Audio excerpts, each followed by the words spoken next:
Today we're speaking with Brie Wiselman.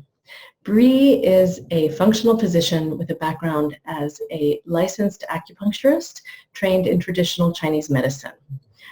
She works with busy, inspired women who tend to get burned out. She focuses on reprogramming hormones, digestion, and detoxification systems through the principles of functional medicine and nutrition. Brie has worked with clients all over the world, empowering them with a personalized map to understand and transform their health. Brie's philosophy is that our physical health forms the basis of our spiritual and emotional wellness, not to mention a launch pad for our professional growth and success. Please help me welcome Brie Wiselman. Brie, thank you so much for joining us today at the Depression Summit. Thanks for having me. I'm happy to be here. So you are a functional physician. Mm-hmm. Yes. I would love to start just by kind of helping people understand, because functional physicians have been around for a long time, actually, if you look at something like traditional Chinese medicine, where they look at systems. But, you know, in the West, it's a little more recent that we've started talking about this idea of functional medicine. So can we just start, before we get into like what you do specifically, like what is this idea of functional medicine? How does it, if I go to a functional physician, how does that differ from the regular Western doctor I'm used to? Great. So first of all, I think what a lot of people don't know is that functional medicine is a system that can be practiced by a lot of different types of providers as long as they have the proper medical background. So you'll meet allopathic and like an MD, classically trained, who will practice functional medicine. You'll meet chiropractors. And then like myself, my primary care licensure is in acupuncture and Oriental medicine or Chinese medicine, which in California is considered primary care licensure. So, so there's a lot of different types of practitioners that can practice. So the main idea is that functional medicine is a systems-oriented approach, and it looks for the underlying causes of disease, the roots, as opposed to treating each disease as a separate entity. And so instead of being disease-focused, it's patient-centered. And I like to think of this because, you know, as you mentioned, this is really what the ancient Chinese physicians have been doing for millennia. So I always kind of jokingly explain it to my clients like, well, if you took a traditional medicine like Ayurveda or Chinese medicine, which really only ever looked at the body as an interwoven system made up of different systems, if that and allopathic medicine walked into a bar and had a few and made a baby, functional medicine is kind of what you'd get. So it looks at things in a very holistic view. Oh, cool. Yeah. So here, the theme obviously here is depression. When someone comes to you and you do their intake and they say, really, one of my biggest complaints is I'm depressed. I just feel so low. I don't feel like doing anything anymore. I have no motivation. You know, the typical kind of complaints.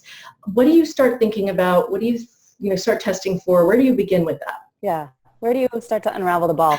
Yeah. So the first thing I tell them is that everyone needs to know is that depression is truly a whole body issue. It's not just something that happens up in our head or our brain is broken. And what we now know and what a lot of studies will show is that the main cause of depression often comes down to inflammation.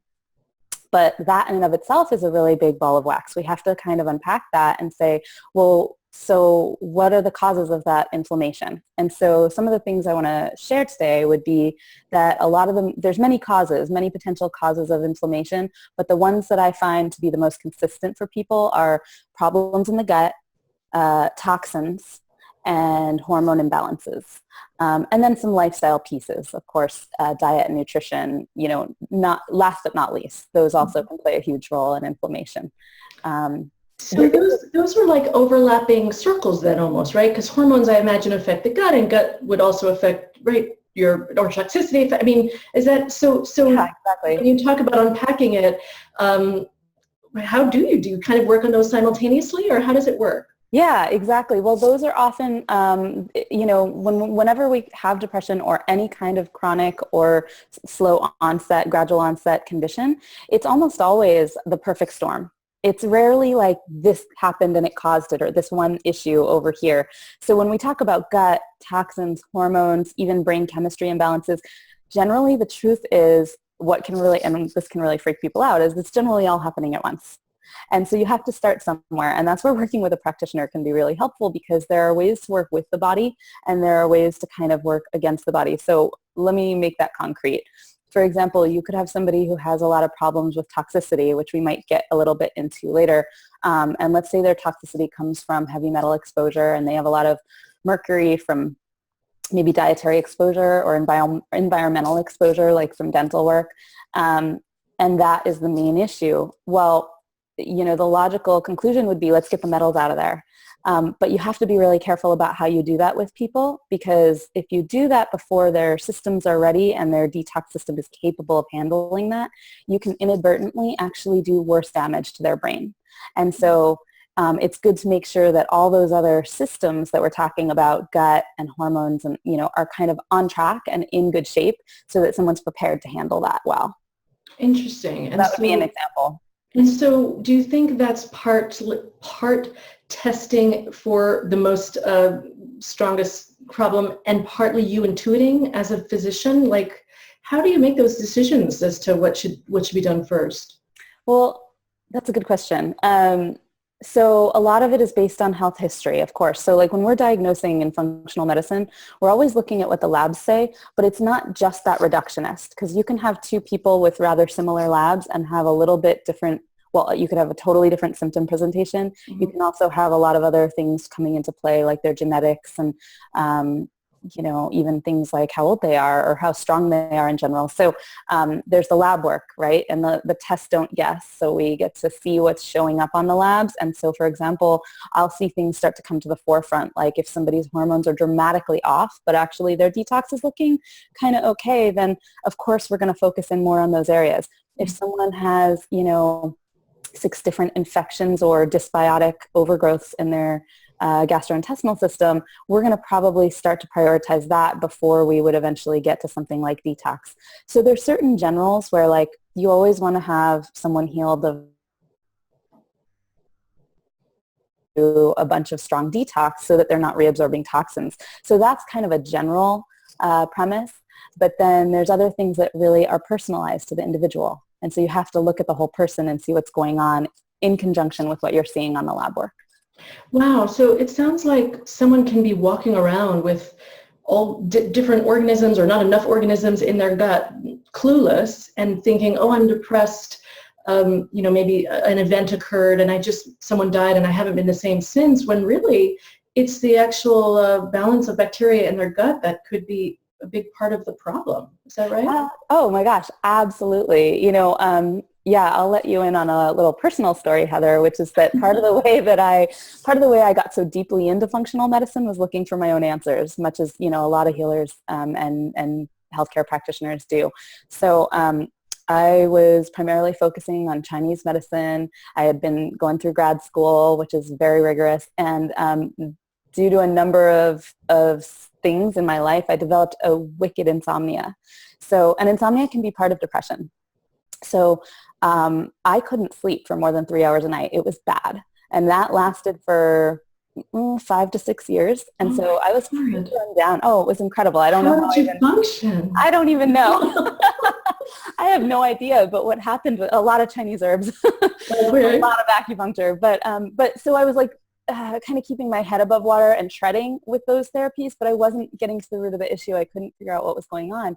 And as you know, a lot of my clients come to me because they have really chronic digestive issues, or they know that they have SIBO or, parasites, what have you. And so what was interesting was my insomnia, which was caused primarily by brain chemistry imbalances and hormone imbalances, was secondary and downstream to me having not 1, not 2, but 3 different issues in my gut that were infectious or that were, not desirable. And I didn't have any idea because honestly, I really didn't have gut symptoms. So I had in the gut. You mean like constipation or whatever? Constipation, diarrhea, IBS, bloating, gas. All the things that my clients often come in with that make you logically assume that there's an infection in the gut. I didn't have that. So my gut infections were showing up as this inflammation that was impacting my brain and disrupting my hormones and disrupting your sleep. disrupting my sleep. Wow. Yeah. Yeah. So then you this must have been a game changer in how you looked at things. Is that when you started looking into studying functional medicine yourself? Yeah, I had already been studying functional medicine, but this was kind of early on, before there were all the institutes for studying it that we have now, and a lot of people were kind of piecing together the pieces by going to little, smaller seminars. So that was kind of back when I was doing this. So I'd already been kind of immersed in that world, but I didn't really understand how to use the medicine as a system and the connection between the systems, the dots. So I was starting to overlap that based on my understanding of Chinese medicine. And then with further education, that was when I dove deeper and said, okay, I really got to start looking at this. So. And so that was your first experience of these overlapping sets of the different systems in the body. Is that right? Yeah, I would say, I mean, it was the most personal that I've experienced that, where I really felt that, like, hey, this is a gut thing. So, So back to then when you meet with Mr. or Mrs. Patient for the first time, and I was asking if you intuited or if you did tests. It sounds like these tests are pretty important. And can you run through what the different kinds of tests you might do on someone? Sure. Yeah. And then I'd love to actually talk a little bit about kind of some of the why too, Okay. Okay. So so some of the tests that I might run with somebody, and oftentimes we're running more than one. So it's not like, it's not like someone comes in, they tell me their story and I say, well, I think we should just test your gut, because the reality is, I think to one of my mentors who I studied with for 5 years while I was in acupuncture school, I apprenticed her in her clinic. And one of the things that she said that always stands out to me is she would jokingly say to clients, you're entitled to more than one problem at the same time. No extra charge. Yeah, no extra charge. So, and what she meant is, as I was referring to, this is a perfect storm syndrome. So where there are gut problems, there's almost always hormone imbalance, usually stress hormone imbalance. Where there's one hormone imbalance, there can often be another because they all impact each other. They're inextricably linked. So you can have someone with what looks like an HPA axis, the hypothalamic pituitary adrenal axis. So I refer to that in just colloquial speak as adrenal problem. Mm-hmm. Even though it's not technically usually a problem with the adrenal gland. So anyway, there can be adrenal problems and someone who's having a dysregulation in their adrenal hormones like cortisol or DHEA that is actually has its root in the thyroid and vice versa. And then those downstream will impact our reproductive hormones. And so often, getting back to your question, the types of tests I'll run might be tests for those kinds of hormones. So I'll look at thyroid hormones. I'll look at reproductive hormones like estrogen, testosterone, progesterone, etc. I will look at the adrenal hormones, cortisol and DHEA, and their different metabolites. And then outside of the realm of hormones, I'll often run some stool testing, and there's specific tests that I've found are more accurate than others. So I'll recommend those tests for my clients. And sometimes I'll run a SIBO breath test. The one we'll use is the 3-hour lactulose breath test. Can you just tell people who might not be familiar what SIBO stands for? Absolutely, yeah. So SIBO is small intestinal bacterial overgrowth, and it's an issue that can affect the intestines and create inflammation and toxins in the body, and it can create a lot of symptoms like gas, bloating, constipation, diarrhea, and then it can create a ton of symptoms outside the gut that we might not think are related, such as depression. And that is something where we can't test for it in the same way we would test for parasites or yeast or fungal overgrowth as we would with a stool test, because SIBO is a problem that's more about bacteria being in the wrong place at the wrong time. So what I mean by that is that our small intestine should be relatively sterile in comparison to our large intestine, which has exponential amounts of bacteria that essentially function as a separate organ in our body that we couldn't live without. So there's several pounds of bacteria in our body that we need in order to survive. So when those bacteria displace into the small intestine for a multitude of different reasons, they can actually create problems. So it's not necessarily bacteria that that are I see. in and of themselves a parasite. Have they like migrated there? They don't really belong there. Is that what you're saying? You got it. Exactly. Well, I bet you when some people come to you and they're thinking, okay, this nice functional position, she's going to give me some herbs, she's going to give me some B vitamins, and then you talk about a stool test. I bet sometimes you get a what? Yeah. I mean, that's like really getting down into literally the guts of the matter, isn't it? Oh yeah, and you should hear them when I start to explain organic acids testing, because that's a whole other story. But yeah, no, definitely. So, a lot of what I do with my clients is sit down and explain the connections between these systems. And, so for example, we've found, like, there's a study, a really famous study that I cite a lot, or I'll show people. I'll pull it up and show them a study that it's from 2008. It's called the gut-brain barrier in major depression. And researchers found that they looked at people who had major depression and then people who did not, and they found evidence that depression was accompanied by an inflammatory response in the body that was provoked by lipopolysaccharide, otherwise known as LPS. And what that is, lipopolysaccharide is what we call endotoxin, and it is fragments of dead bacterial cell walls that come from the gut and then get into the bloodstream. And so what they found, so basically their conclusions, they found that the immune markers that were reacting to the LPS fragments from bacteria in the gut were much higher in depressed patients than in normal volunteers. And so their conclusion was inflammation is one cause of depression. There has to be, in order for the molecules from the bacteria, the LPS, to get into the blood, there has to be large enough holes in the gut for them to get through and into the blood and then to affect the brain. So leaky gut plays a role also. And then the third conclusion was, well, there's potentially dysbiosis, or the wrong bacteria in the gut.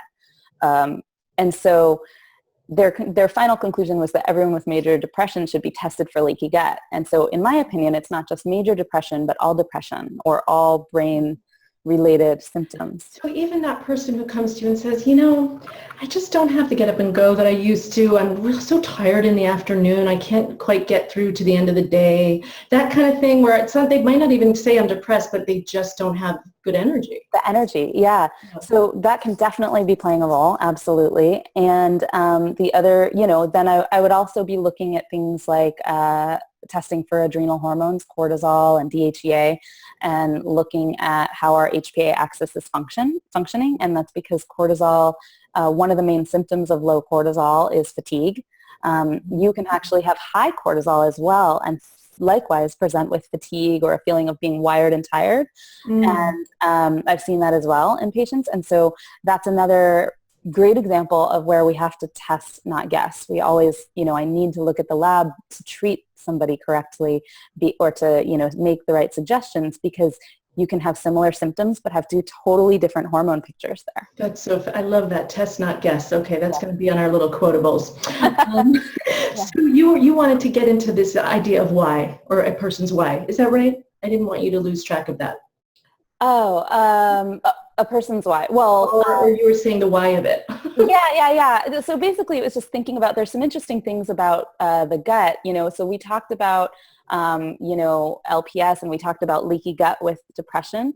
And, so basically, I wanted to talk a little bit about the gut, a little bit about detox, a little about hormones. And so we'll get to those, but still keeping, because we kind of started in on the gut, the other thing about leaky gut, so there's this tie with, parasites or SIBO or yeast or fungal infections, but there's a lot of other things that can cause leaky gut. So those would be, food intolerances or food sensitivities, also chronic alcohol consumption, regular use of certain medications, especially NSAIDs like ibuprofen.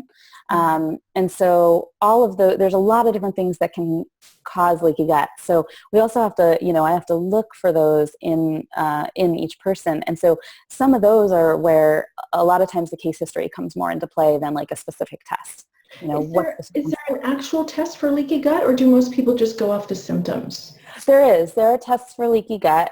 In the past, people used the lactulose mannitol test, and that test can often be inaccurate for a whole number of reasons I won't get into. But in more recent times, we have a test for something called zonulin, which is a marker that would show up when somebody is having destruction of certain proteins that make up the gut wall. And so we can look at that.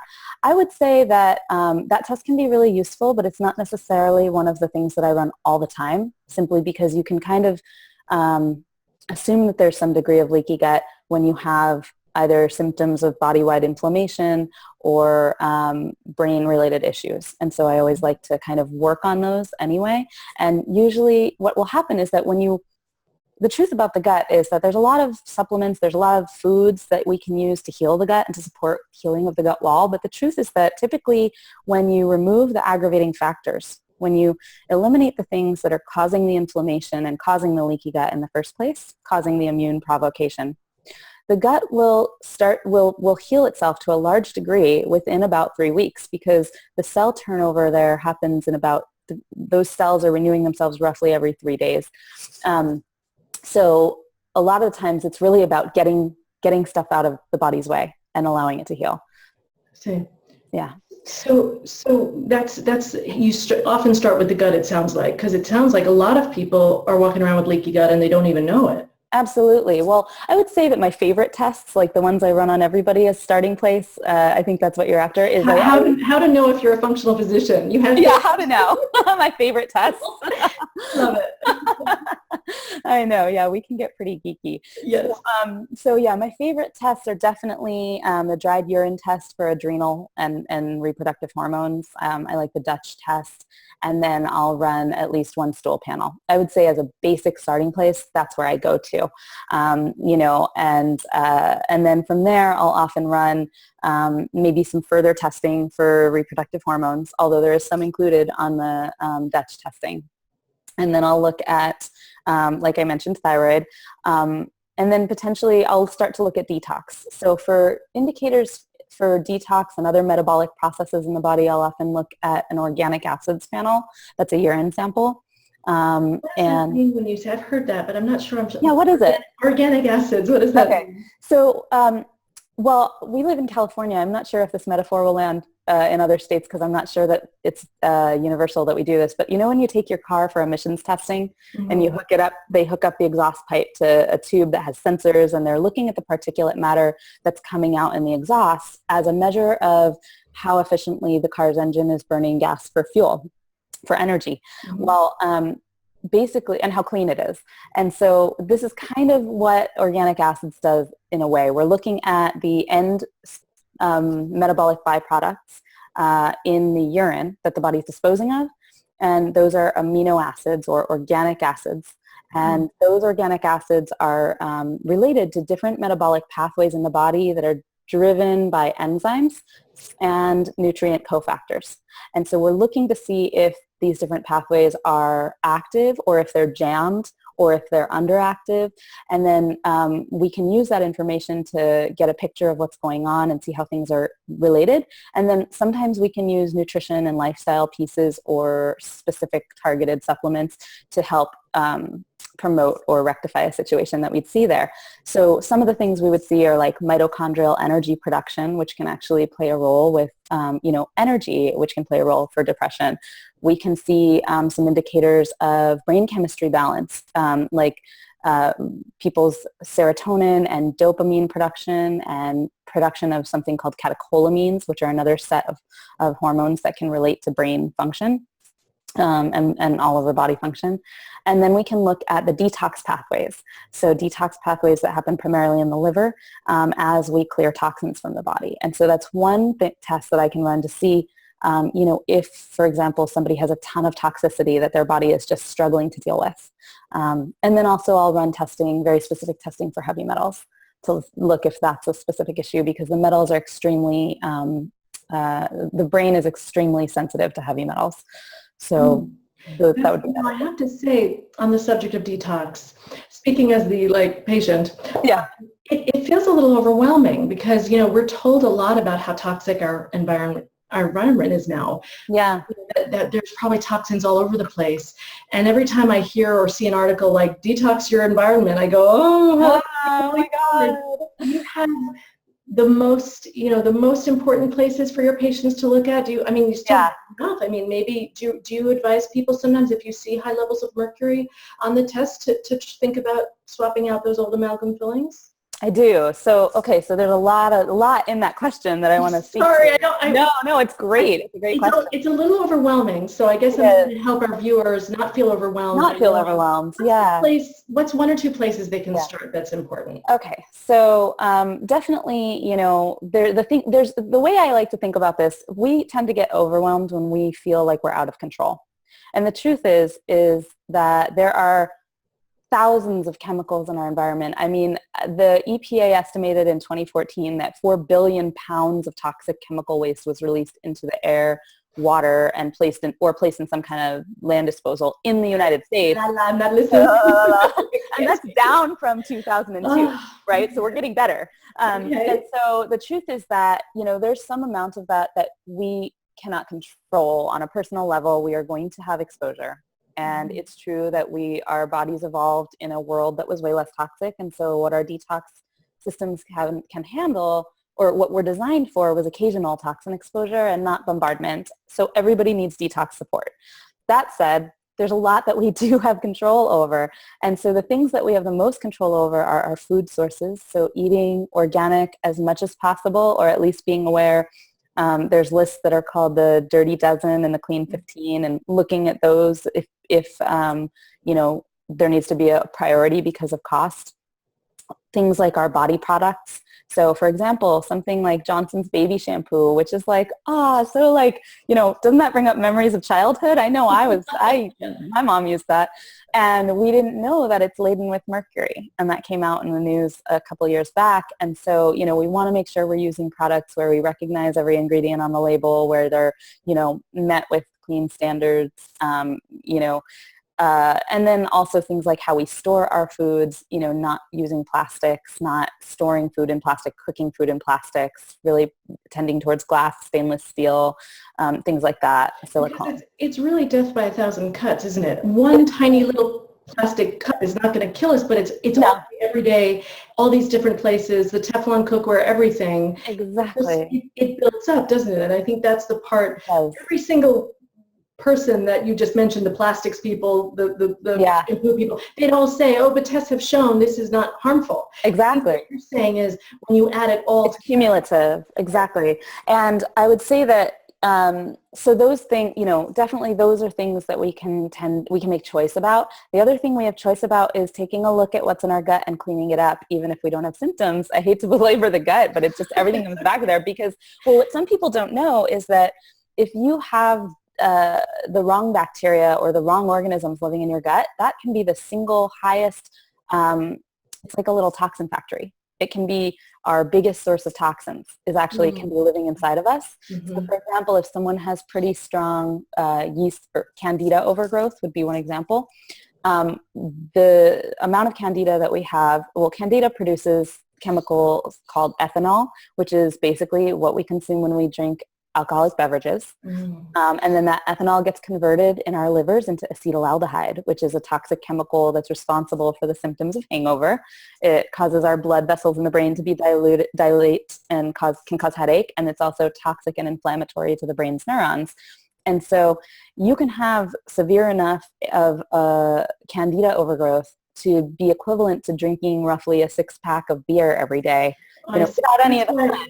That's why people with candida complain of brain fog. Brain fog, absolutely. Right? Yes, brain fog. It can be headaches. And actually, it can increase the release of adrenaline and cause heart palpitations and panic attacks. Very common with candida.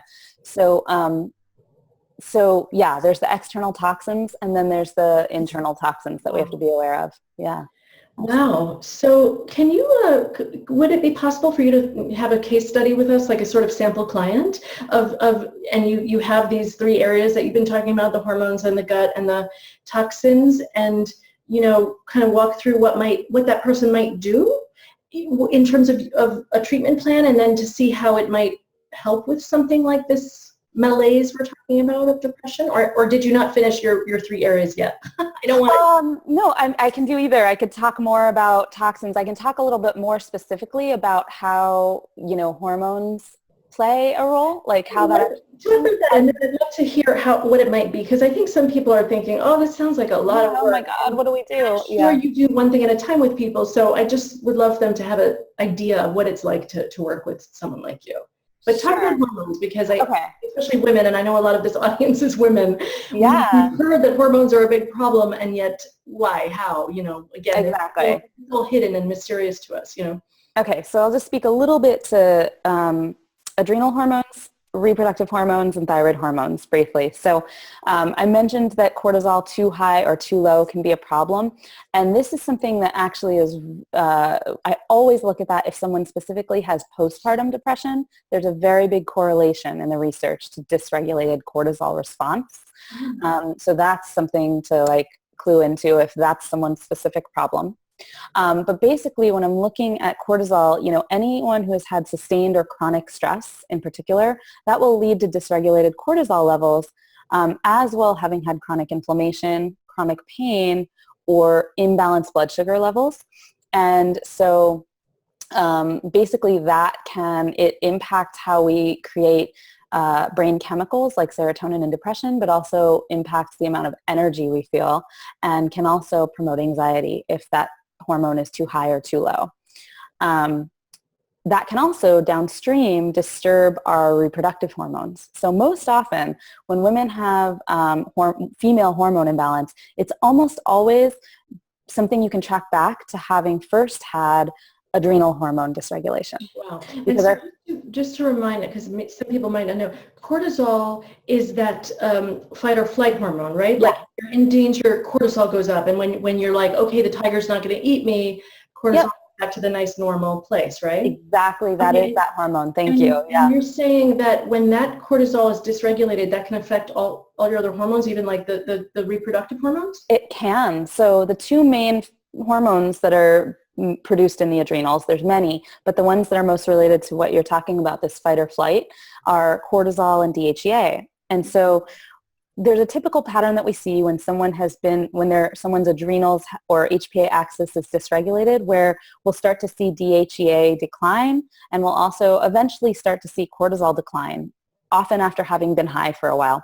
And we know that DHEA is the precursor hormone to our estrogens and our testosterone. So when DHEA goes down, predictably those hormones start to get low too. And then in terms of progesterone, it's actually a precursor to cortisol. And so if our body is prioritizing making cortisol because it thinks it's always in danger or is in that fight or flight for any of the reasons we were just talking about, it will do that at the expense of progesterone, and you'll see women's progesterone get low.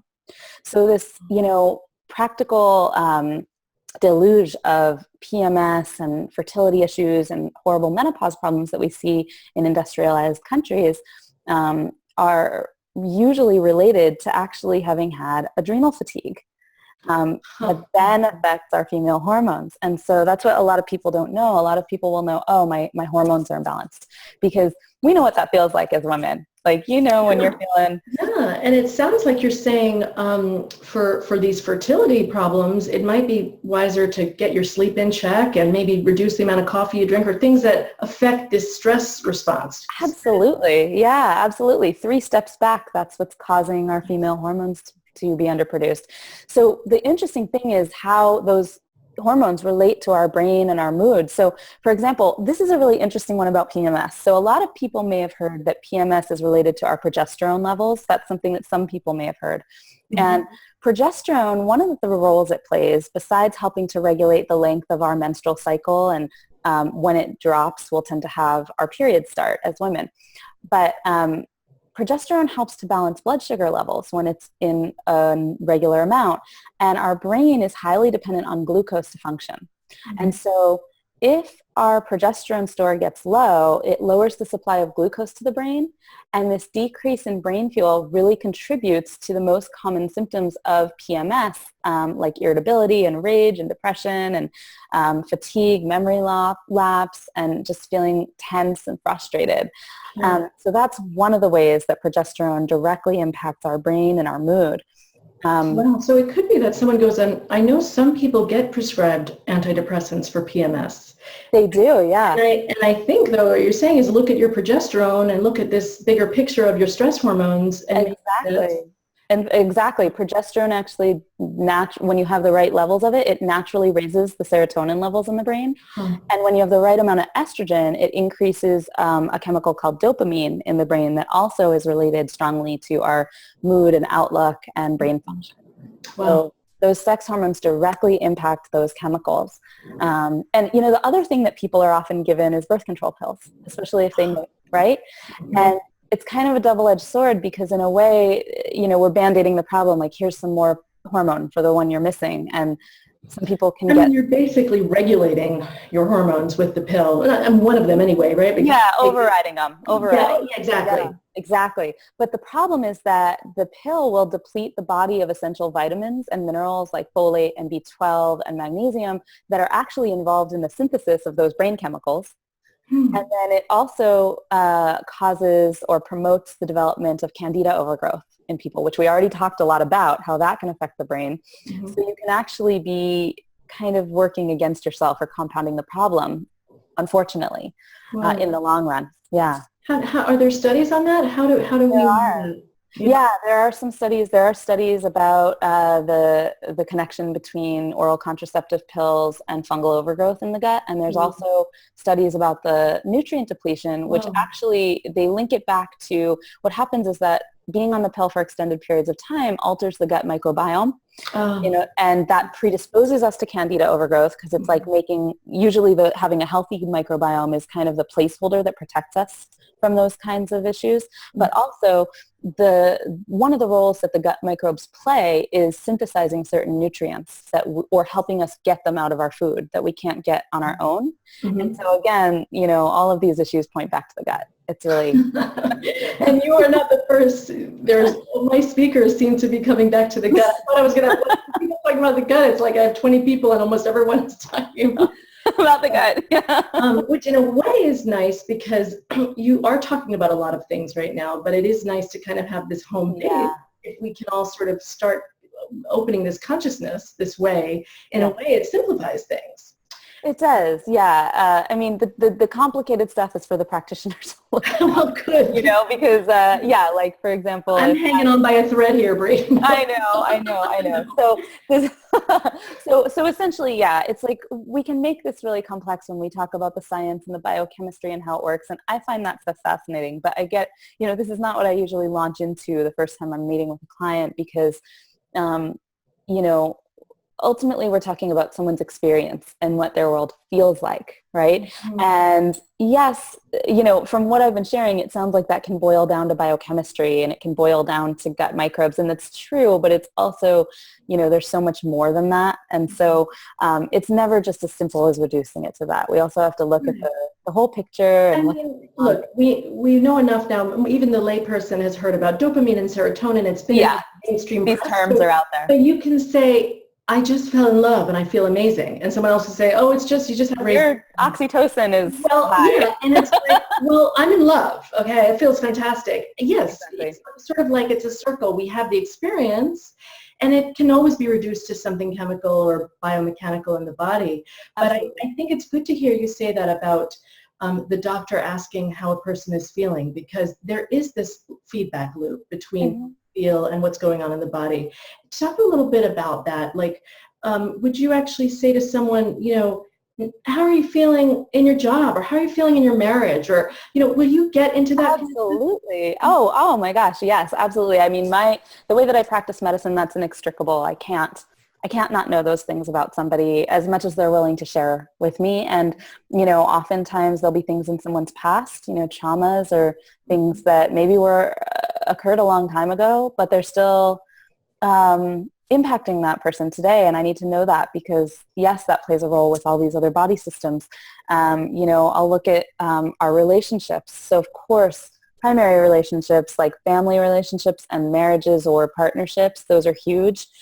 I'll look at relationships to food, relationships to body image, relationships to money, and support systems. So support in the sense of like money, job, profession, finance, but also, and how people feel, but also where are people's support systems? So I'll look at, who or what plays a role in this person's life that are like, who do I call when? And are those people there? And if not, how can I put them in touch with maybe resources where they can start to cultivate some connections like that for support? We'll look at things like creativity. So where is this person's creative outlet? Do they have things that they are involved in that are not just about work and like feeding themselves? But what do they do just to experience the joy of being alive? Or what did they do in the past that we can get them back in touch with? So, things like art, music, dance, nature, watching a funny movie, whatever it is that people do. That almost feels like more of a spiritual aspect to it. Yeah, we can't separate these things, I mean, I think there are realms of science that are not what I study with it, that connect like our physiology and biochemistry on an atomic level to, what we'd say like multiple layers out of the body. So we have like the tangible organs and cells and all the different chemicals that are and the shifts, the reactions that are happening all the time. And then we have, what we would call the emotional body and the spiritual body or the energetic body. And I think perhaps I'm really open to that as a physician, as a practitioner, because my roots are in both herbal medicine and then in Chinese medicine, where, I can't help but know that when I insert needles into somebody along certain meridians, certain things happen. And often someone will tell me without knowing, hey, I feel that in my pinky. And I'll go, when I put a needle in, maybe somewhere on their abdomen. I'm the magician. I know about how all these needles work. Right. And so, I mean, there are definitely, we can try to be reductionist about that and explain why there are definitely some valid explanations out there, many theories about on a biochemical level why that works, or on an electromagnetic level why that works. But, in Chinese medicine, historically it's called qi, or, energy is the best translation we have for that on a simple level. And, so it's fascinating to me why I can put a needle in somewhere, maybe on someone's abdomen, and they'll wind up feeling it in their pinky toe. And there isn't really a traceable nerve root in Western medicine that we can find there that would explain that. So, so there's so much more than we can explain that happens on a energetic level. Meaning, it might be that we know a lot, but we don't know everything, or not everything can be measured with our current instruments. Right? Exactly. I would agree. And, and I would say that that's probably always going to be the case no matter how far science progresses, because, humans are curious animals. We're always going to need something to... I can't remember which play, but I know Shakespeare has a line, there is more to heaven and earth than is dreamt of in your philosophy. So I'd say with our crazy complex human body and human psyche, there's no other way to put it except we know as much as we can know, and then at some point there is the mystery. And I think with healing, there's a critical component to just acknowledging this mystery and doing our best to meet it halfway. Absolutely. Speaking of meeting halfway, you've given us all this amazing information and all the tests you might run and all the things you might think about. So then what might it look like when someone starts a healing protocol? What might they be expected of them? That's a great question. So let's say I would probably, someone comes in, I have my first appointment with them, or by comes in, I mean does this, because this is how I meet with my clients, like what you and I are doing. Oh, you mean on Skype or on the computer? On web, yeah. I have a brick and mortar practice here in Santa Cruz, California, but I also, for the last 4 or 5 years, have primarily seen 90% of my clients online via phone or Skype or Zoom, and they're all over the world. Because that means also for the patients, if someone lives in Podunk and they think, oh, this lady's great, but there's no one like this in this little town of mine, but you can actually connect. And is that, because I always picture the doctor relationship as that right here, but you're saying with your lab tests and the intake that you can do, I guess, online as well, as long as you can communicate with someone like this, you have enough to do that. I do. I mean, I don't think it's a 100% substitute for having like a physical examination periodically. There are things where we need someone to be hands-on. So, but with what I'm working with, I'm not doing urgent care with people. I'm not doing diagnostic procedures in the sense of like manual examination or anything of that nature. So those things, people have a local physician or a physician group they work with. But absolutely, for these kinds of things, being able to sit and talk to somebody and hear their story and ask really detailed questions and then looking at the results of the lab work, that can happen anywhere in the world. I mean, I have clients in Dubai and in, I have a client in Madagascar, in Iceland, and then all over the States. And and so that's something I'm really passionate about is healthcare access, because I've traveled a lot and I've seen that a lot of places there just really isn't always the quality of care that people deserve to have access to. So. I also think it opens up, it feels like a win-win to me for both the patients and the doctors, because certainly then it would open up so many more combinations. So like, because I think there is a biochemical or maybe just talking about personal chemistry. If you relate to someone, if you're like, I like this person, I think they understand, and when I talk, they listen, who cares, if you're 1,000 miles away from someone, as long as there's that connection, it seems like it would work okay. Yeah. That's what I find, absolutely. And, ironically, another thing I find is that there are a lot of people who are more comfortable, in a sense, being open about parts of their lives that they may not have in a doctor's office in that setting in person. That, there are people who I've spoken to where maybe I didn't even see their face, but I was hearing their voice, but they told me things that they were like, well, I've only ever spoken about this to like one other person, because they had that boundary for themselves, that they felt safe. And it was a little bit more removed, right? A little bit, yeah. So it's interesting. Yeah, that's interesting. So back to what it would look like. Mr. or Ms. patient. Okay, what types of things happen then? So maybe someone comes in and they say, I have an extra 10 or 15 pounds I can't lose. It's crept up over the years, or maybe it's more than that. I have, really bad PMS. I have, IBS, or I've been diagnosed with ulcerative colitis, or they have some kind of gut thing maybe going on, or symptoms, chronic constipation. And they said, and I'm exhausted. I just don't have the energy I used to. But really the thing is that I'm just kind of always down, and or I've been having panic attacks. And I really don't know why. It kind of came out of nowhere, or it started after X, Y, and Z. A couple of years back, I went through a rough period of time, and I was going through a divorce, or I changed jobs. So those are the kinds of stories that I would say generically I hear, although there might be other symptoms too, like skin symptoms, acne or psoriasis, or a rash that won't go away. Maybe people have aches and pains, like commonly I hear that, joint pains, muscle aches, just feeling creaky. Or a lot of people will say, I'm reactive to everything in the environment, like any smell, any odor, any chemical exposure just makes me feel ill, or I can't function. So anyway, people will have those kinds of things, or commonly sleep disruptions, insomnia of different types. They'll come in, tell me their story, and we talk about the history and what happened in what order and how long these things have been going on. And I get some details about them. And then we'll run some tests.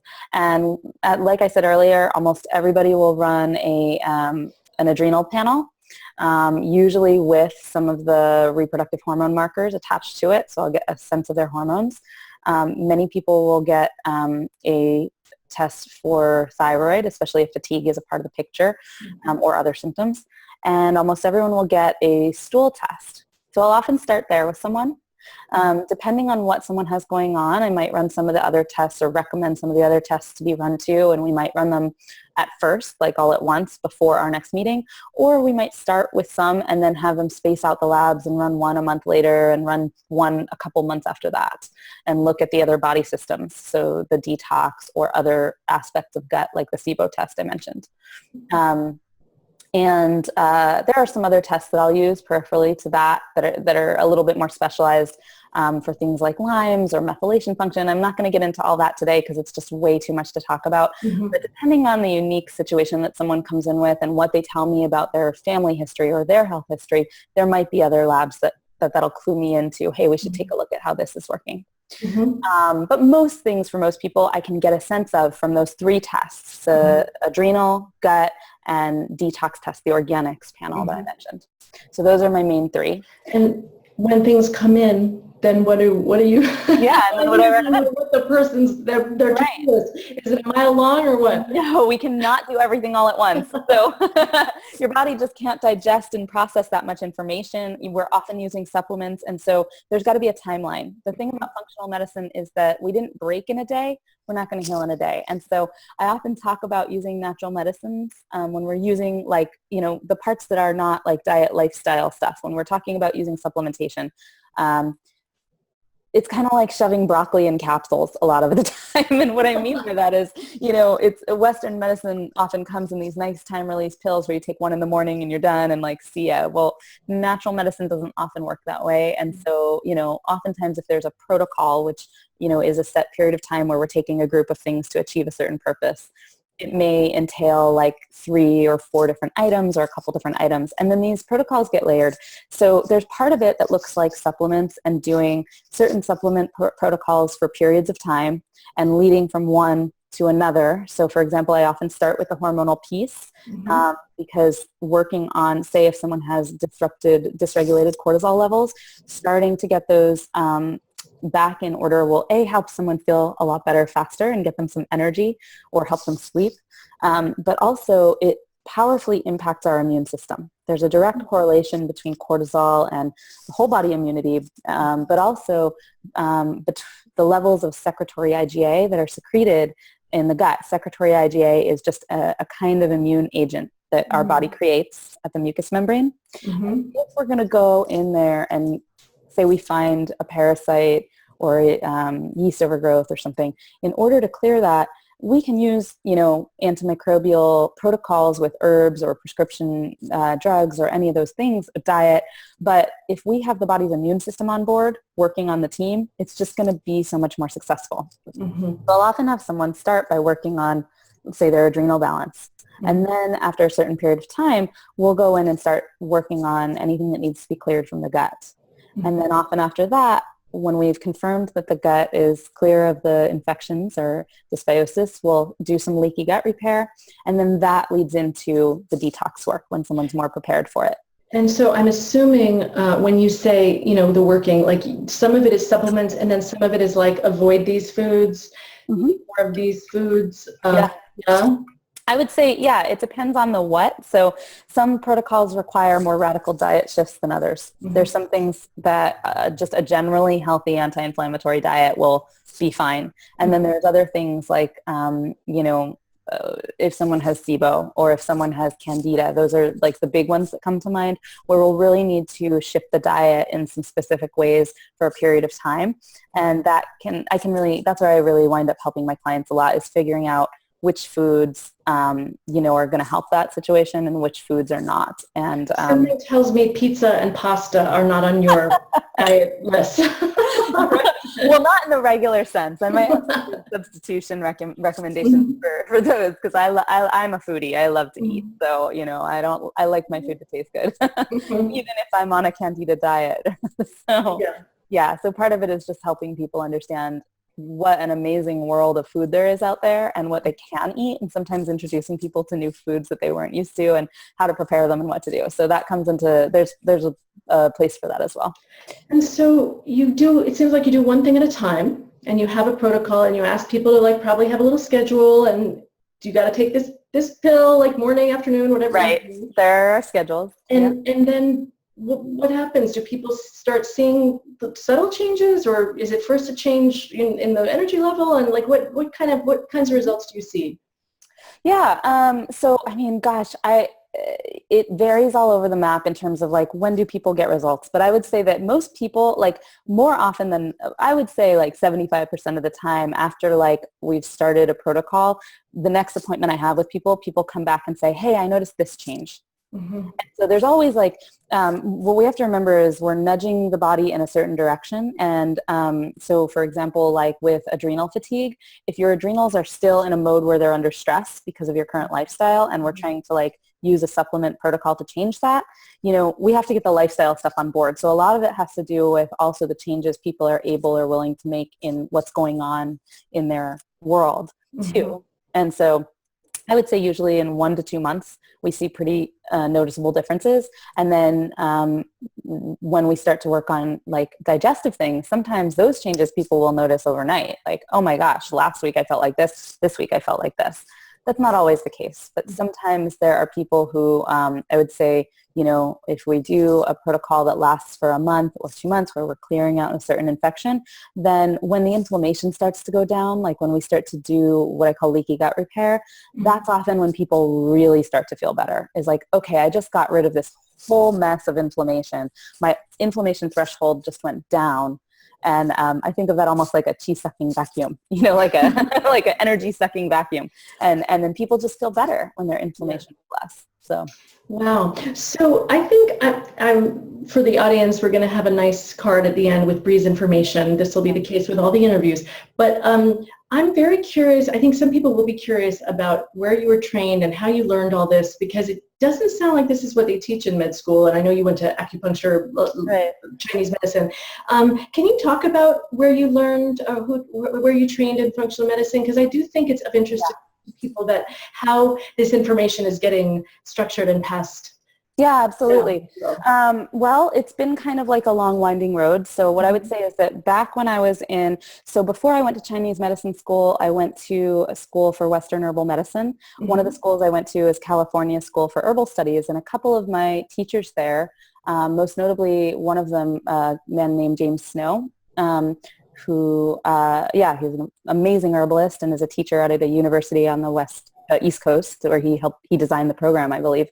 He was teaching us physiology from a functional medicine perspective before I knew it was called that.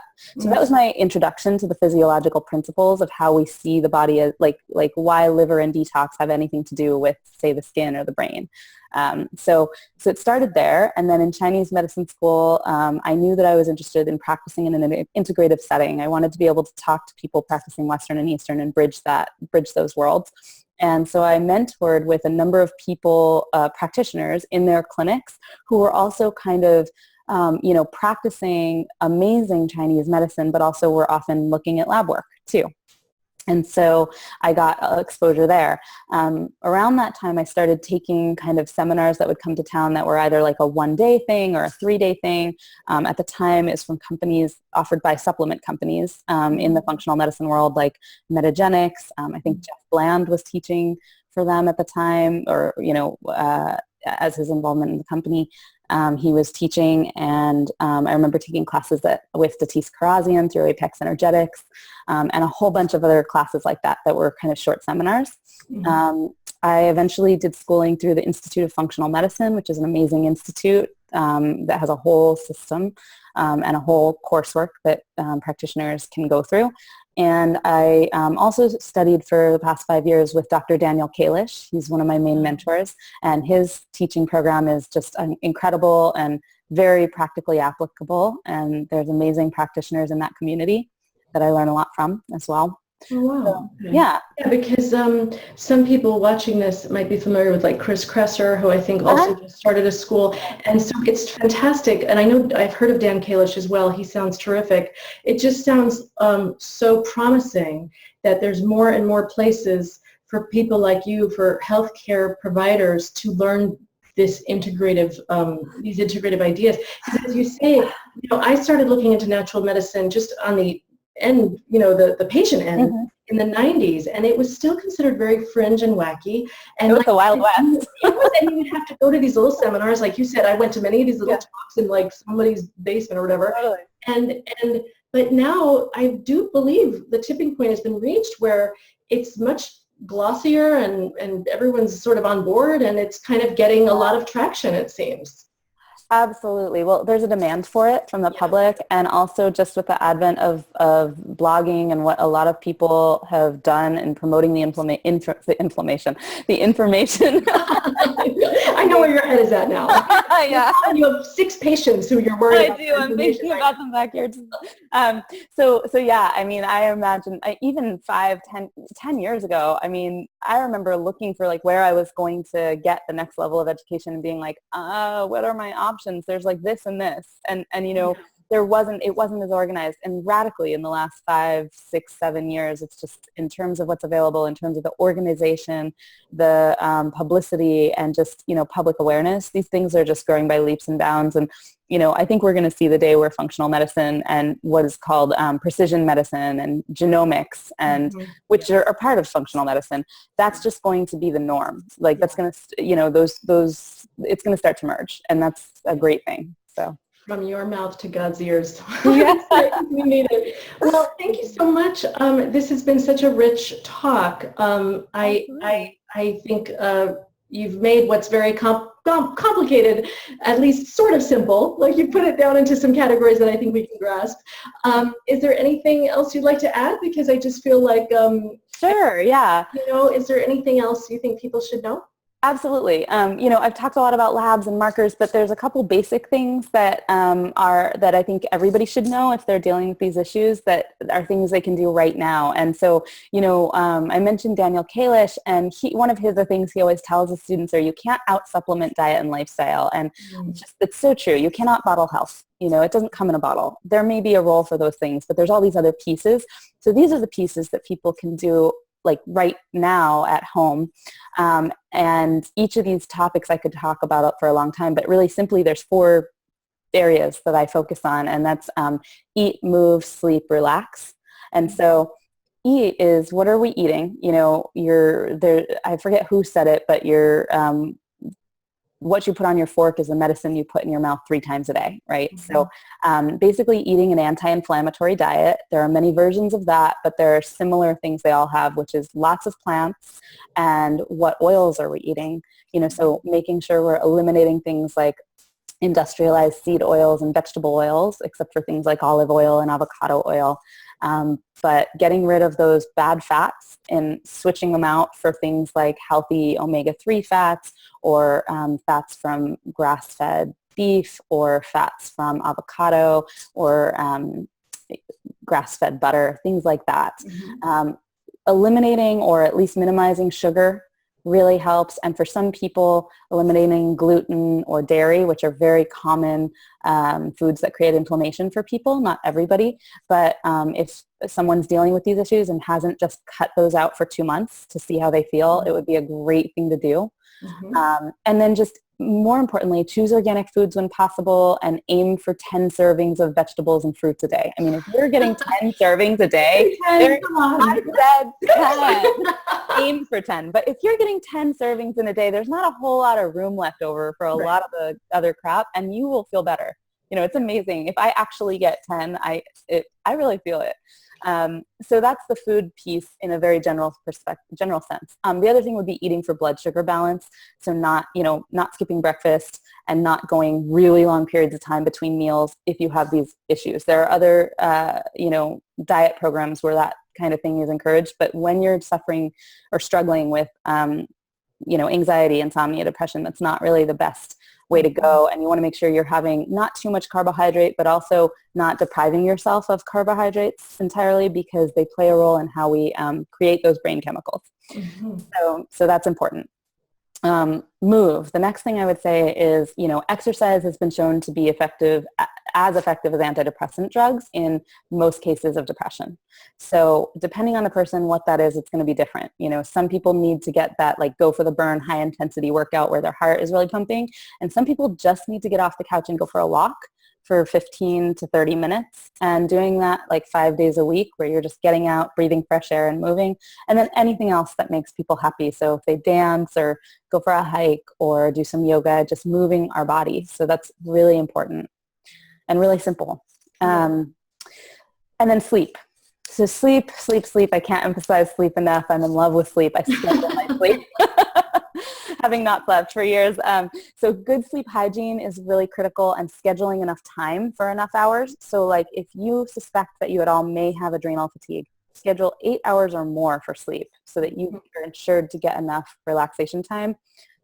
You want to sleep in a dark room. You want the temperature slightly cooler. And then the most important thing is avoiding like digital stimulation or screen time with blue light 2 hours prior to bedtime.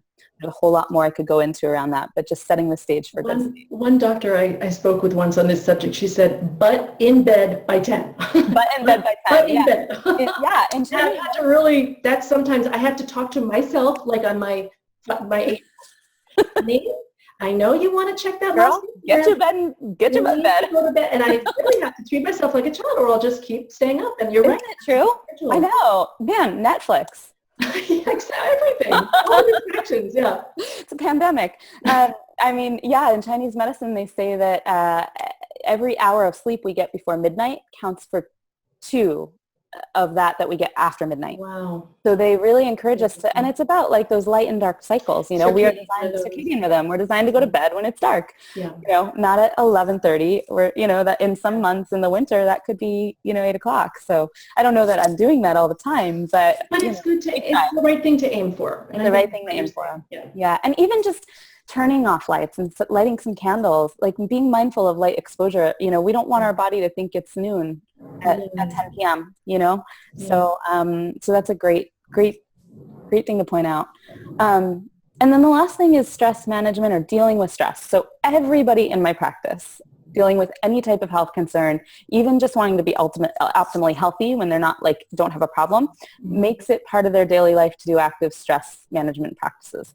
So this might be 10 minutes of meditation in the morning for some people. It could be yoga, tai chi, qigong, making art, coloring for some people is extremely relaxing, dance, journaling, like doing morning pages or night pages, just a couple of minutes. So there's so many ways to incorporate this, but it's just the active intention of setting some time for yourself to do nothing but just kind of go inward. And it trains our brain to take a time out, and it trains our HPA axis to remember what it feels like to be in rest mode.